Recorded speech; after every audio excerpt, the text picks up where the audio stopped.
জনাব তারেক রহমান যখন কালকে যে মোনাজাত করেছেন, উনাদের ফুল দেয়াকে আমরা প্রশ্ন করতে পারি উনার মোনাজাতকে কেন মানে শরীয়তের আন্ডারে হয়েছে কিনা বা ফুল দেওয়াটা শরীয়তের আন্ডারে কিনা সেটা আমাদের প্রশ্ন। তা আমি একটা কথা স্পষ্ট বলতে চাই, বাংলাদেশে জনাব তারেক রহমান শুধু মুসলমানদের প্রধানমন্ত্রী নন, বাংলাদেশের তারেক রহমান মুসলমানদের প্রতিনিধি নন, বাংলাদেশের প্রত্যেকটা মানুষের প্রধানমন্ত্রী তিনি।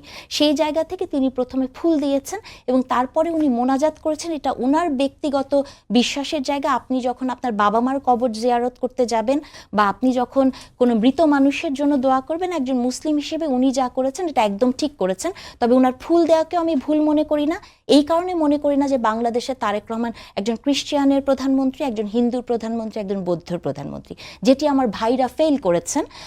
ভাইরা নমিনেশন দেয় একজন হিন্দুকে, কিন্তু ভাইরা ফুল দিতে পারেন না। ভাইরা ভাবেন যে এটা বেদাত হয়ে যাচ্ছে। ধরেন আপনি হিন্দু একজন যিনি নাকি মূর্তি পূজা করেন এবং যেটা ইসলামে কমপ্লিটলি ফরবিডেন, তাকে যখন আপনি আপনার দল থেকে একটা নমিনেশন দিবেন সেটাতে কোনো বেদাত কাজ হয় না। বলেছেন দল হিসেবে তারা ফুল দিয়েছেন, বিরোধী দল হিসেবে। মানে সেটাই বলছি। তাহলে যখন যে দলটা ইসলাম নিয়ে রাজনীতি করে, পার্টিকুলারলি ইসলামের সেন্টিমেন্ট নিয়ে রাজনীতি করে, সেই দলটা যখন ধরেন এই প্রশ্নগুলো তোলেন যে তারেক রহমানের ফুল দেওয়াটা শরীয়ত পন্থী হলো কি না হলো সেটা নিয়ে কেন মিডিয়া প্রশ্ন করে না, এই কথাটা আমি বারবারই বলবো যে তারেক রহমান শুধু মুসলমানদের প্রধানমন্ত্রী নন, তারেক রহমান ওই পাহাড়ে যিনি আছেন তারও প্রধানমন্ত্রী।